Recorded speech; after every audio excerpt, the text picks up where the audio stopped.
तो चलिए स्टार्ट करते हैं। The sun appears red at sunrise and sunset. Means sunrise और सनसेट के समय सन रेड दिखाई देता है।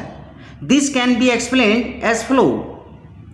Eight the time of sunrise and sunset when the sun is near the horizon.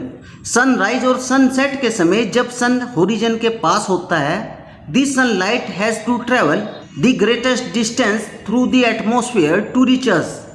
तब सनलाइट को हम तक पहुंचने के लिए एक लंबी डिस्टेंस कवर करनी होती है। तो चलिए देखते हैं कैसे कवर करती है लंबी डिस्टेंस सनलाइट। तो ये हमारी अर्थ है और ये हमारा एटमॉस्फेयर है और ये अर्थ की स्पिन की डायरेक्शन है। मीन्स अर्थ इस डायरेक्शन में स्पिन कर रही है, तो ये हमारा इवनिंग पार्ट होगा और इवनिंग के बाद ये हमारा नाइट पार्ट है और ये मॉर्निंग पार्ट है और ये हमारा नून पार्ट है जो कि सन के बिल्कुल फ्रंट पर है और ये हमारी अर्थ की हॉरिजॉन्टल लाइन है। ये हॉरिजॉन्टल लाइन है और ये भी हॉरिजॉन्टल लाइन है। अब हम देखते हैं इवनिंग और मॉर्निंग के समय सन का कलर रेड दिखाई देता है। तो चलिए देखते हैं। हम जानते हैं मॉर्निंग और इवनिंग के समय सनलाइट को अर्थ तक पहुंचने के लिए ग्रेटेस्ट डिस्टेंस ट्रेवल करना होता है।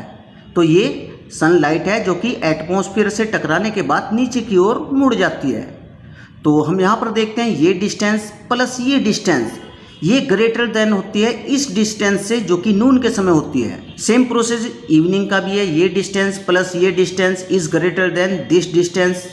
तो यहाँ पर हम देखते हैं ये दोनों डिस्टेंसेस नून के समय की जो डिस्टेंस होती है उससे ग्रेटर है। इसीलिए ग्रेटेस्ट डिस्टेंस ट्रेवल करते समय सनलाइट के जो शॉर्टर वेवलेंथ के कलर होते हैं वे स्कैटर आउट हो जाते हैं।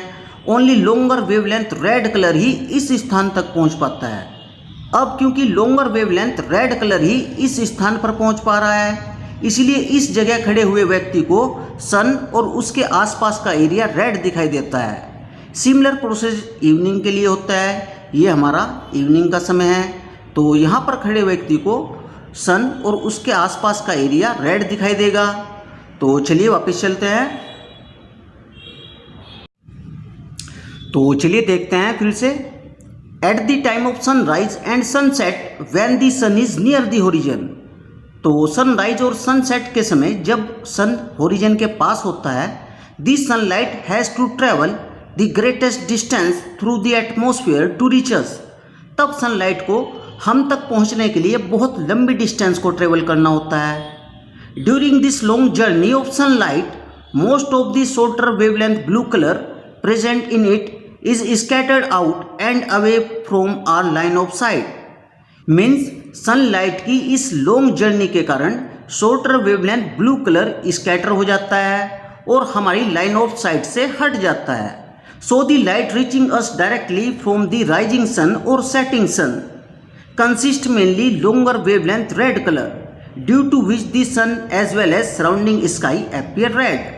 इसीलिए राइजिंग और सेटिंग सन से जो लाइट हम तक पहुंच रही होती है वह केवल लॉन्गर वेवलेंथ रेड कलर रखती है, जिसके कारण सन और उसके आसपास का एरिया रेड दिखाई देता है।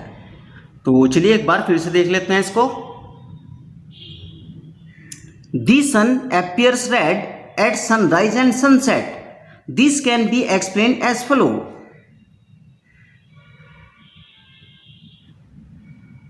At the time of sunrise and sunset, when the sun is near the horizon, this sunlight has to travel the greatest distance through the atmosphere to reach us. During this long journey of sunlight, most of the shorter wavelength blue color present in it is scattered out and away from our line of sight.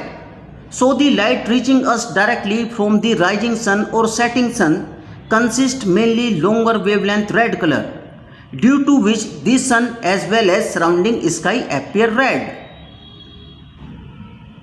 तो dear student, ये video आपको कैसी लगी? अगर ये video आपको पसंद आई तो वीडियो को लाइक करें, चैनल को सब्सक्राइब करें। Okay, thanks for watching this video.